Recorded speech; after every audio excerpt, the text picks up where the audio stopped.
Doctor صاحب ابھی آپ نے مدینہ منورہ میں صحابہ کرام رضوان اللہ تعالیٰ علیہم اجمعین کے مکانات کا بتایا، مکہ مکرمہ کا بتایا. مجھے یہ بتائیے کہ زائرین کے لیے کوئی ایسی سہولت ہے مقامی لوگوں کی طرف سے کہ وہ وہاں پہ جائیں تو ان کو ان مقامات یا ان زیارتوں کی زیارت کروا دی جائے؟ دو مبارک شہر ہیں، مکہ مکرمہ اور مدینہ منورہ. جی بالکل. مکہ مکرمہ میں زیارات کے لیے مختلف ٹیکسیاں وغیرہ جی وہ صبح کے وقت چلتی ہیں، ٹھیک ہے، اور مختلف مقامات ان کی زیارت کرا کے واپس لے آتی ہیں. صحیح. لیکن مدینہ منورہ میں دو طرح کا نظام ہے. جی ایک تو بالکل اسی طرح کہ ٹیکسیاں وغیرہ چلتی ہیں، ٹھیک ہے، وہ حرم شریف کے ارد گرد سے بھی چلتی ہیں. صحیح. اور جس ہوٹل میں ہمارا قیام ہو، جی اگر وہاں ہم ریسیپشن پہ بات کر لیں جی کہ ہمیں زیارات کے لیے گاڑی چاہیے، جی تو وہ بھی کانٹیکٹ کر کے ہمیں ہوٹل کے دروازے پر گاڑی منگوا دیں گے، ٹھیک ہے، اور وہیں سے ہم زیارات کر کے واپس آ جائیں گے. صحیح.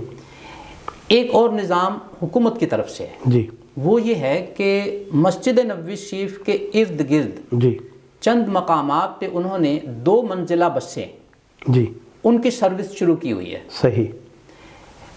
اس میں یہ ہے کہ ایک منظم سرکل ہے، جی وہ چلتا رہتا ہے.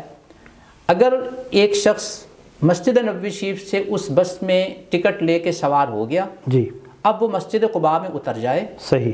سکون سے نوافل پڑھے، دعا مانگے، عبادت کرے. ٹھیک ہے، اگر وہ بس چلی جائے گی تو پیچھے سے جو دوسری بس آئے گی وہ اسی ٹکٹ کی بنیاد پہ اس میں بیٹھ جائے گا. صحیح. اب اگلے مقام پہ وہ جا کے ان کو اتارے گی.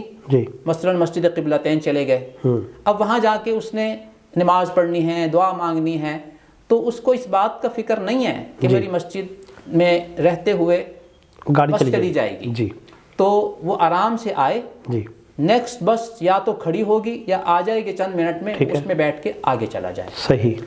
مساجد سبعہ پہنچیں گے جی تو وہاں انہوں نے مساجد سبعہ میں مختلف جگہوں پہ جانا ہے، تحیۃ المسجد کے نوافل پڑھنے ہیں، دعا مانگنی ہے، جی تو بالکل اسی طرح سکون سے وہ کریں گے بالکل اپنی صحیح. زیارات، اور نئی بس آنے والی میں بیٹھ کے چلے جائیں گے اسی ٹکٹ میں. پھر اگر وہ شہدائے احد پہ جاتے ہیں جی تو وہ بس اپنے سرکل میں اپنا ٹائم لگا کے چل پڑے گی. ٹھیک ہے. انہوں نے وہاں 5 منٹ 10 منٹ زیادہ دیر رکنا ہے، جی یا قریب ہی جبل رماح ہے جی جو تیر اندازوں والا پہاڑ ہے، جی شہدائے احد کی خدمت میں سلام عرض کرنے کے بعد اگر انہوں نے اس تیر اندازوں والے پہاڑ کے اوپر جا کر جی جنگ احد کے نقشے کو سمجھنے کی کوشش کرنی ہے، صحیح. تو انہیں فکر کی ضرورت نہیں ہے. ٹھیک ہے. نیکسٹ جو بس ہوگی وہ اس میں اسی ٹکٹ پہ بیٹھیں گے، جی اور وہ آ کر ان کو مسجد نبوی شریف میں اسی پوائنٹ پہ اتار دے گی جہاں سے انہوں نے سفر کا آغاز کیا تھا. صحیح. تو یوں مدینہ منورہ میں 2 طرح کی یہ زیارات کی سہولت موجود ہے. صحیح.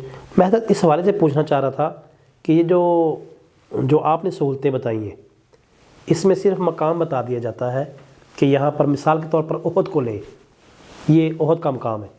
اب احد میں احد کے پہاڑ کے ساتھ مختلف قسم کی زیارتیں ہیں، جہاں پہ آپ صلی اللہ علیہ وسلم نے نماز پڑھائی ہے، جہاں پہ آپ صلی اللہ علیہ وسلم نے ٹیک لگائی، وہ غار کے اوپر چلے گئے تھے.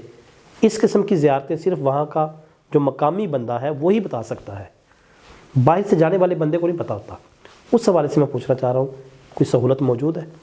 اس میں پھر 2 طرح کا سسٹم ہے. جی. ایک تو وہ ہے کہ جو 2-4 مشہور مقامات پہ جی زیارات کرا کے واپس لے آتے ہیں. مسجد قباء شریف ہو گئی، جی مسجد قبلتین ہوگی، مساجد سبعہ ہو گئی، اور شہدائے احد. ایسا ہی ہے. ان 4 مقامات سے وہ چکر لگوا کے زیارات کروا کے واپس لے آتے ہیں. جی یہ عام زیارت ہوتی ہے. ٹھیک ہے. لیکن اگر کسی نے تفصیلی طور پر جی ان مقامات کی زیارت کرنی ہے، اور جی ساتھ کے ساتھ اسے رہنمائی بھی چاہیے کہ یہاں یہ پس منظر تھا، یہ وہ جگہ ہے، تو وہ پھر تفصیلی زیارات کے لیے اپنے ہوٹل کے ریسیپشن سے رابطہ کر لے، تو وہ ان کو کوئی ایسا گائیڈ، ایسی گاڑی کا انتظام کروا دیں گے کہ وہی ڈرائیور یا اس کے ساتھ کوئی گائیڈ وہ ان کو ساتھ ساتھ تفصیل بھی بتاتا جائے گا کہ یہ فلاں زیارت ہے اور اس کا پس منظر یہ ہے. ٹھیک ہو گیا. تو اس طریقے سے وہ اس کی سہولت ہے کہ وہ مختصر زیارات کرنا چاہتا ہے یا تفصیلی طور پر معلومات لینا چاہتا ہے. بالکل ٹھیک. تو یہ حالات پہ ڈیپینڈ کرتا ہے.